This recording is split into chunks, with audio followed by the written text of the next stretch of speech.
Hey everyone, welcome to the AFL Round 20 preview. My name is Reese, and in this video, every week we go through all the upcoming games for the weekend of the AFL, go through who I think is going to win and why, and particularly what bets I'm looking at having on each of these games. Plus, go through what the odds were last time they met, who's been covering, what the odds were, who was favorite, those kind of things, what the total was, and also have their games been going over under the total.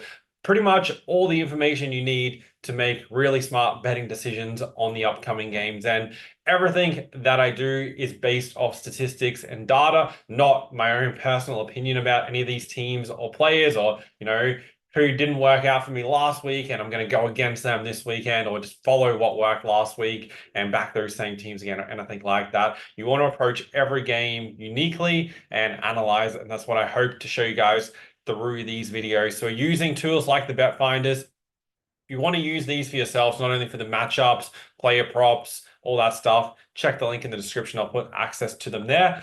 But it's all available for you guys to use as well. And this is the key thing you need to be able to make money betting on the AFL every single season. But before we get into this weekend's games, which we've got 9 of them, there's only 5 weeks left of the season. Just want to quickly recap what happened last weekend. So round number 19.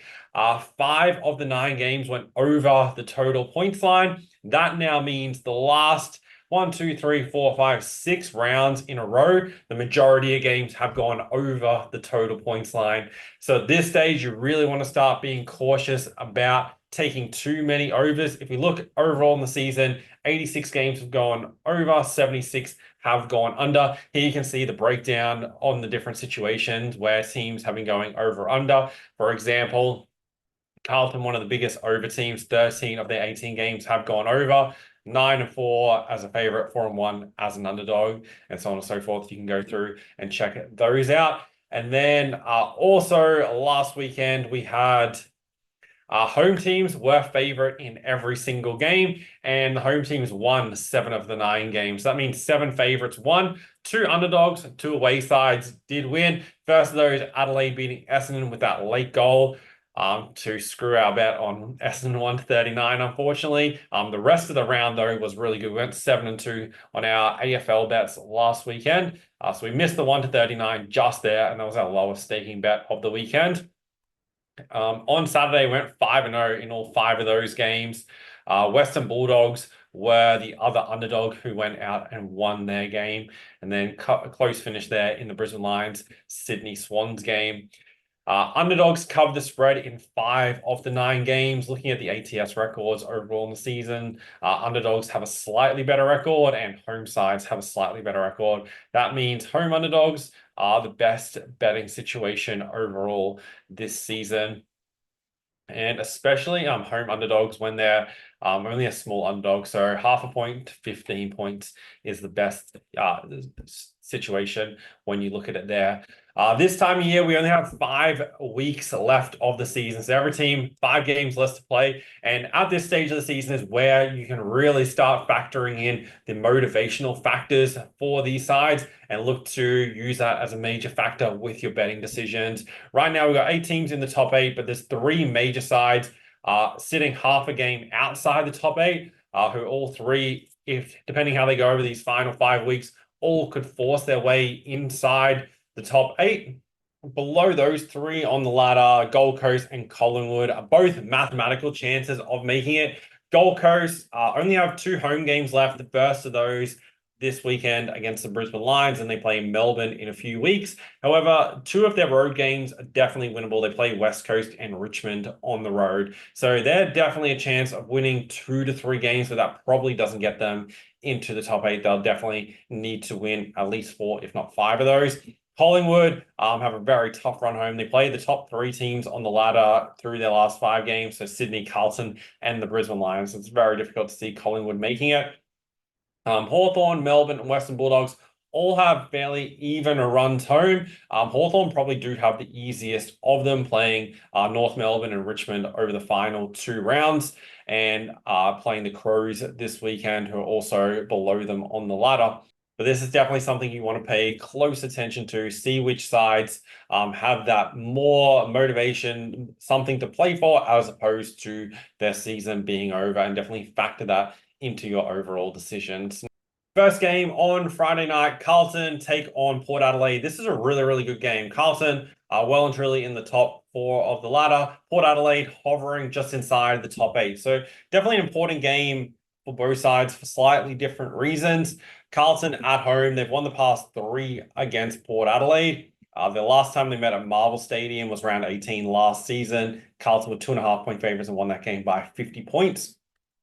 Both these sides kind of had really similar matches last week, both against low quality of opposition. Carlton took a long time to kind of put North Melbourne away. There were stages of that game where it kind of felt like North were going to keep it really, really close. Carlton eventually edging away to win by about 3 goals. That broke their back-to-back losses against the Bulldogs and GWS Giants. Port Adelaide were neck and neck with Richmond for the first 3 quarters, and then kicked away in the fourth quarter at home. We had Port minus 40.5 points for that game, and they won by 41 thanks to a behind after the siren, and they scored 2 behinds in the final 30 seconds. So it's good when those kind of results go your way. Now looking into this matchup, I feel like it's going to be a fairly close game. There's not a great deal between these two sides, particularly due to the fact Carlton really struggled defensively. They're ranked 14th in the league in points conceded. Port Adelaide, not that much higher, ranked 10th in points conceded. Both of them are top attacking sides. That sets it up well for this game to go over the 180.5. The past 5 between these two sides have gone over the total points line as well. So I'm definitely looking at this being a high scoring game. Total at 180.5, leaning towards the over there. And you might be thinking, well, at the top of this video, you said, be cautious backing overs, but I think this is one of the games where you can look at the over and feel like it is a good play in dry conditions at Marvel Stadium, whether it doesn't impact it. And the other factor for these sides, if we bring up the matchup here, both of them, if we look at their efficiency, goals per inside 50 and scoring shots per inside 50, Carlton ranked number 2 and Port Adelaide ranked 4th in that category. So we can expect both sides to be getting plenty of shots when they go inside 50, and it's just a matter of their accuracy converting that. If they both kick accurately, then this game should definitely go over. The problem is Port Adelaide are the most inaccurate side. However, that doesn't mean they're not going to kick accurately for this game. So I like the over there in the opening game of the round.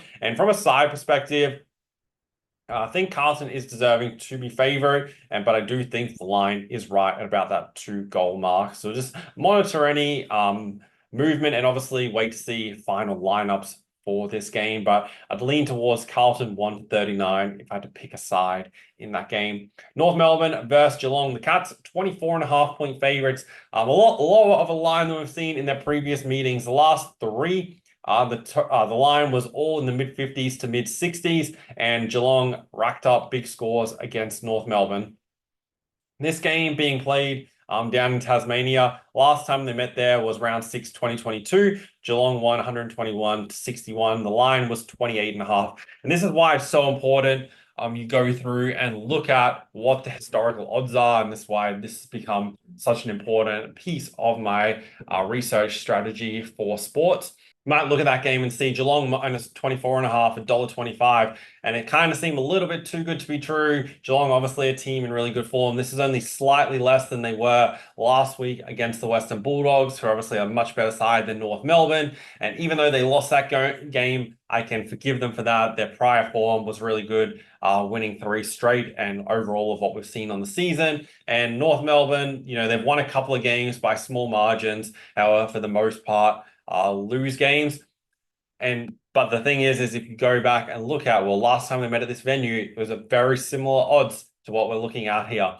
And this is the thing that you really have to consider when you're betting into games is don't just overreact just based on your opinion. Look at what it was previously, because the betting companies use this information to set what the odds are for each of these games compared to when they're playing at GMHBA, so Geelong's home ground.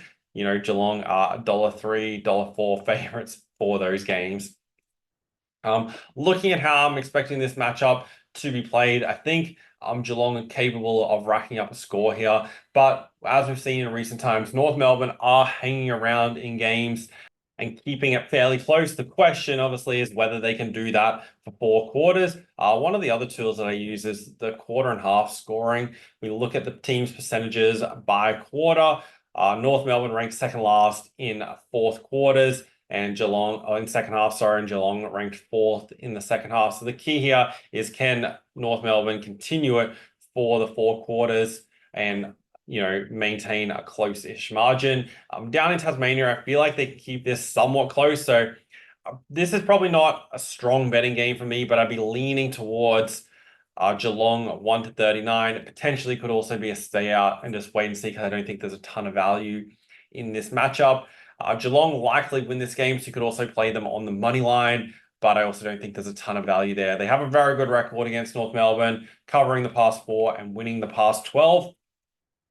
However, it's a little bit of a tricky situation. We have made a lot of money this year backing opponents against North Melbourne, their team total to go over, and you'll notice Geelong have scored 121 or more in their past 4 against North Melbourne, and their team total is definitely going to be under that, probably around 105 for this game.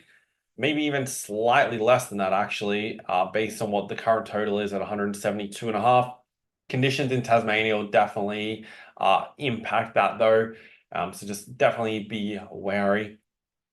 Gold Coast versus the Brisbane Lions. This is a really, really good game. Gold Coast undefeated at home this season. Underdogs here. Lions $1.55, 10.5-point favorites. Brisbane's definitely turned a corner pretty much since their bye, playing in really good form at the moment. And this is a really good test for them. They were able to get over the line against the Swans last week in what was a kind of a tricky situation for them. They were coming back from Perth the week prior, and they just continued their rise up the ladder. This is pretty much a must win for Gold Coast as well. The way I'm looking at playing this game is taking either side 1-24 points. I feel like Gold Coast could jag this game. Brisbane are a really good first half side, but struggle to put teams away in the second half. Gold Coast at home, the numbers are just significantly better. And for those reasons, I feel like, this could definitely be a 4-goal game either way. The other option, Brisbane, probably the better side overall, so the 1-39, but definitely prefer either side 1-24. Brisbane have a really good record. They've won 9 of the past 10 versus the Suns. Gold Coast won the meeting here last season, though, in round 20, 96-55, as 17.5-point underdogs. So the line and the gap between these sides has closed, especially with the Suns at home. So the bookies have definitely adjusted for that. But as the home side, Gold Coast can keep this close. The home team has covered 3 of the past 4 and won the past 4 meetings in this matchup as well. So that definitely sets up well for this to be a close game. The past 3 between these sides have gone under. We have a higher total this time around at 172.5 compared to 167 the last time they met at this venue. But personally, don't really have any interest in the total. The 7 games prior to these 3 all went over. So you could look at it, the last 10, 7 of the 10 have gone over as well. St Kilda versus Essendon. Essendon 3.5-point favorites. Important game for Essendon here. They're 3.5-point favorites, total at 159.5. Essendon are that team clinging onto a spot in the top 8 as it currently stands. However, potentially maybe ruining that last-minute goal against Adelaide last week. That could be very costly in a month's time.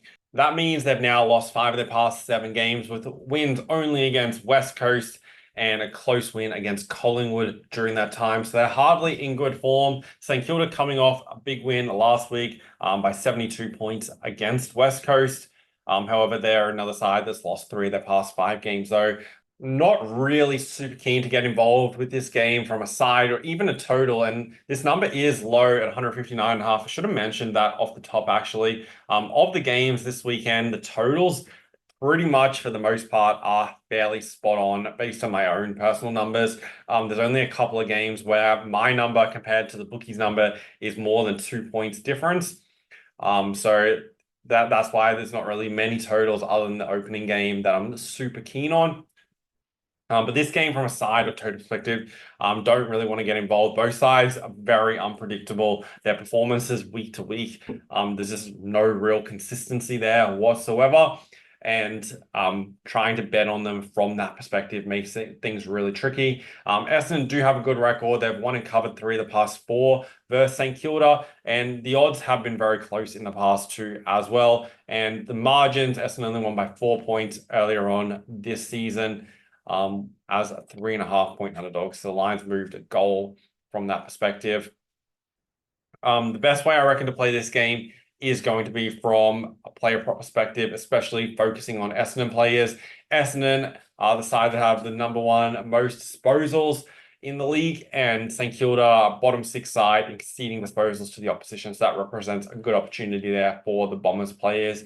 And all my official bets for all these games, once I lock them in, I lock them in the day before the game, just obviously allowing for lineups to come out on Thursday nights.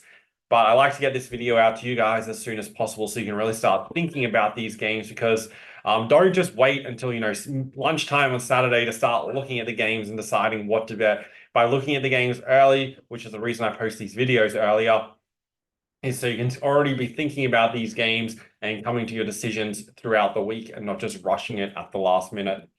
Melbourne versus GWS, a really important game for both sides. They're both sitting in that fringe. So Melbourne just outside the top 8, GWS ranked 5th, but only on 44 premiership points. So a very important game for both sides. Melbourne currently small favourites, $1.84, 1.5-point favourites, and we have a low total here at 159.5. For this game, I am leaning towards GWS. They're clearly the better attacking side, and defensively, there's not a great deal between these two teams. Obviously, one concern I have is teams kind of have a habit of kicking poorly at goal when they play GWS. They concede the second most behinds of any side, but also don't concede that many goals. So that makes things a little bit nerve-wracking. However, Melbourne coming back from the trip to Perth, they lost by 50 points last week to Fremantle. So hardly a good spot. And we've spoken about the past couple of weeks. GWS really turned a corner at quarter time against Carlton 3 weeks ago. Since then, beaten the Gold Coast Suns and Richmond, both fairly comfortably. And I think going down to Melbourne, it's definitely a test for them. They've only played 1 game at the MCG this season, which they did win. It was against Richmond a couple of weeks ago. So they do have that bit of recent experience there, and they did score 108 points in that game. So they've shown they can score there. They've now won 2 of their past 3 at the MCG. And I feel like just going into this game, they're the side in better form, and definitely an important game for them to win, as it is for both sides. But with them at even money, leaning towards the Giants to be winning this game. The teams have split the past 6 meetings, and the away side does have a good record, winning and covering 5 of the past 6 head-to-head. GWS have won 2 of the past 3 as well. When they met last season, it was in round 16 at Alice Springs. GWS just got over the line there as 14.5-point underdogs.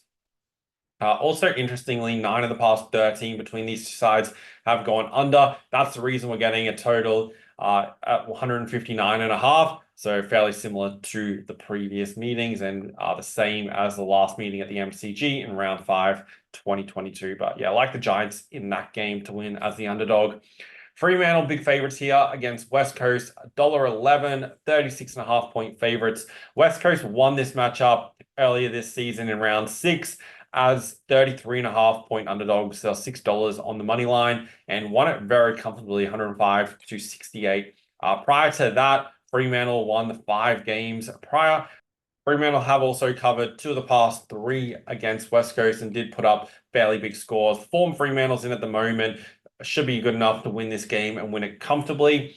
At 36.5, I get the feeling that line is pretty much on the mark. I wouldn't be surprised to see Freo cover it. However, strange things can happen in these derby matches, but I'd lean towards Freo to cover it. The other way I'm looking at playing this game, assuming conditions will be okay. There's been a fair bit of rain around in Perth in recent times, but if it is okay conditions, I'd be leaning towards Fremantle's team total to go over. They put up 116 points last week against Melbourne, who are top 4 defensive side as overall on the season.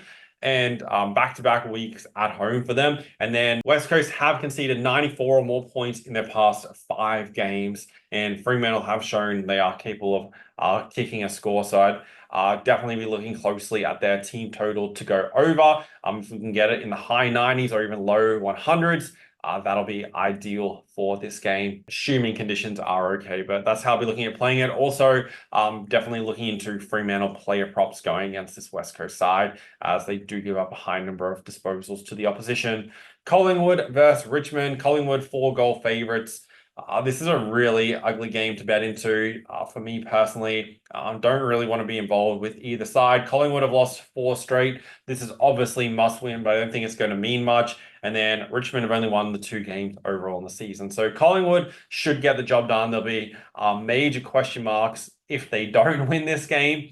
At $1.25, I feel like you could add them into multis, double them up with one other side and get around $1.80 to $2 for both sides to win, because I think Collingwood will get the win. Richmond, have been hanging around in recent games, hung around against Port, hung around against GWS, obviously not being able to get the win. Feel like they're going to hang around for a while against Collingwood, but eventually Collingwood will win this game.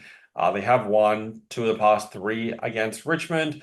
It's interesting, this matchup. These sides only meet once per season over the past 5 or 6 years, which, these kind of clubs, you would expect them to be at least meeting twice a season in a couple of those years. Obviously, both with big supporter bases, but however, that hasn't been the case. Last time they met, Collingwood were 14.5-point favorites. Feel like the line adjustment is probably fair based on how Richmond has been going this season. However, last year, Collingwood did win the premiership that year, but the game was in all the way back in round 3. Collingwood to win the game, probably the only bet I could be taking in that game. Could also look at props. Richmond do give up a high number of disposals, and look for some key players on the pies to take advantage of that. 4 of the past 6 between these sides have gone over, total 169.5. Both these sides are really poor defensively, which generally sets it up to be a high-scoring game, but are they playing well enough to even be able to take advantage of that is the key question. So probably staying out of a total in that game, and the number does look pretty accurate. If anything, a couple of points too high, but nothing to get super excited about.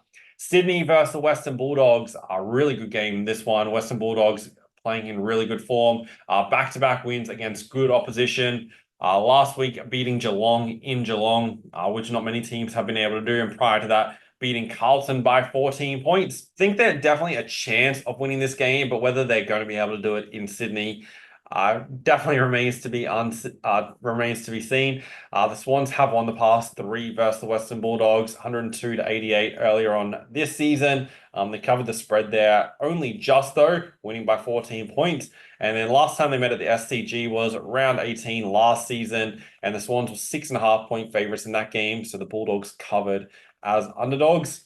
As it currently stands with this game being on Sunday, I'm not super sure which way I completely want to go from a betting perspective. However, the main 2 ways I'm looking at it is the Swans 1 to 39, but probably my preferred bet is taking either side to win by 1 to 24. I feel like the Bulldogs can keep this game fairly close, and our chance of jagging it, the Swans really haven't been at their best over the past few weeks. They've now lost 3 of their past 4 games, including losses against St Kilda, Fremantle, and then last week against the Brisbane Lions. And their only win during that time was against North Melbourne. So, they're not absolutely flying like they were during the mid part and early part of the season. And Bulldogs, this is a really important game for them. If they win this, they give themselves a really good shot at making finals. And the question obviously is, can they maintain their form? Their issue overall in the season is they can play really good, but then they can play really bad at the same time. So it's a little bit tricky taking them with confidence, but as it currently stands, not 100% sure whether I want to go the Swans 1 to 39 or either side 1 to 24. But that's how I'll be looking at playing this game. And you also really get that feeling with the Bulldogs. Like, they're a top 5 attack and top 5 defense, yet they're sitting outside the top 8 as it currently stands. They should be much higher on the ladder. Their overall performances have been better than where they currently sit on a win-loss perspective. And that's why I give them the chance of keeping this game close against the Swans. And the other way of looking at it is I do kind of lean towards the Bulldogs at the plus 16.5. If I had to pick a line, so taking either side 1 to 24 boosts that plus 16.5 up to plus 24.5. And I don't think the Swans will lose by more than 4 goals at home. Final game of the round, Adelaide versus Hawthorn. Hawthorn small favourites as it currently stands, $1.91 to the Crows, $1.93. Hawthorn have a really good record. They've covered the past 3 versus Adelaide and won 6 of the past 9. These sides met in round 12 this season at the MCG. Hawthorn were 1.5-point favourites and won by 27 points. Hawthorn in really, really good form as it currently stands, beating some good sides during this time as well. Their only loss over their past 8 games has come against Geelong in Geelong, and so not a great deal of, no major red flags with that. And they've also won 9 of their past 11, with the only other loss being that last second goal against Port Adelaide, where they had a 2-goal lead with 30 seconds to go and managed to lose the game. So across that, and potentially the way the ladder's kind of stacking up, that could be a very expensive loss in a month's time, but we'll see how we go. Adelaide got over Essendon late last week, and they kind of just hung around for the whole game. The second and third quarters were really strange in that game. Adelaide had a massive second quarter, then Essendon had a huge third quarter, and then it was just neck and neck all the way to the line through the fourth quarter. Adelaide Oval, Hawthorn don't really have a good record there. They've only won 2 of their past 9, I think, overall at the venue. The thing is, though, with those games, majority of them haven't been against the Crows. They haven't played Adelaide there since 2020, and they're definitely a better side with how they're performing now. To close out the round, I like Hawthorn to be winning this game. Around that $1.90 mark, I feel like is a really good bet to close out the round. The way they're playing at the moment and the way they beat the Collingwood side last week was really, really impressive. All they need to do is hold that form. The week prior, they beat Fremantle, who obviously came out and were big winners against Melbourne the following week as well. So their form and the sides they've been beating has been really, really good. And I think they should be clear favourites here against the Crows, even though they're playing in Adelaide. So to recap the games coming up this weekend, Carlton versus Port Adelaide, leaning towards the over 180.5 in that game. North Melbourne, Geelong, interested in the Cats team total and potentially Geelong 139, but not super keen on that game. Gold Coast versus Brisbane, either side 1 to 24. Well, that matchup is the way I'm looking at it. St Kilda versus Essendon, looking for some props on the Bombers. Melbourne versus GWS, like the Giants as an underdog. Fremantle versus West Coast, looking at props for Freo and the minus 36.5. Collingwood versus Richmond, no real major things I like on this game, but potentially just Collingwood on the money line to get the win. Sydney versus Western Bulldogs, either side 1 to 24 in that matchup, and then Hawthorn to beat the Crows to end the round. That's how I'm looking at playing it. I'll post all my bets in the bet finders, which you can access through the link in the description once I fully decide everything I'm betting for the weekend, as the weekend grows nearer. And then also all the tools that I use, as I mentioned at the beginning of this video, are all in as part of the AFL bet finders, which you can use, and definitely check it out and use it for the rest of the season and see how your results transform. Look at what you've done over the past 20 weeks and then look at what you're now going to do over the final 5 weeks of the season into finals, because you're going to be able to make way better betting decisions. No matter what you're really betting on, the disposal trends you can use to analyze the matches and which players are well set up to get the disposals. Right now, this is last weekend's games, but you can go as soon as teams come out on Thursday night. I go through and update all of these for the upcoming games. Same with goals scored, which players are in form scoring goals, and how we can take advantage of that. And also fantasy point trends, which players are scoring the fantasy points, and you can go through and find fantasy point bets with those. Neds and Ladbrokes are the main ones offering those markers. So lots of betting opportunities you can go through and find, and these are just a couple of the tools that you can use for your AFL betting to make sure that you're making money. Because if you're putting the effort into betting and you're doing some sort of research, really look to take it to another level so you can actually cash in the profits. And these are the tools that I've been able to build over the years. to make sure that I've been able to make a full-time income betting for the past 12 years. So definitely check it out. Appreciate you guys watching these videos. Make sure you subscribe so you don't miss any videos. I'll be posting these all the way through to the grand final this season.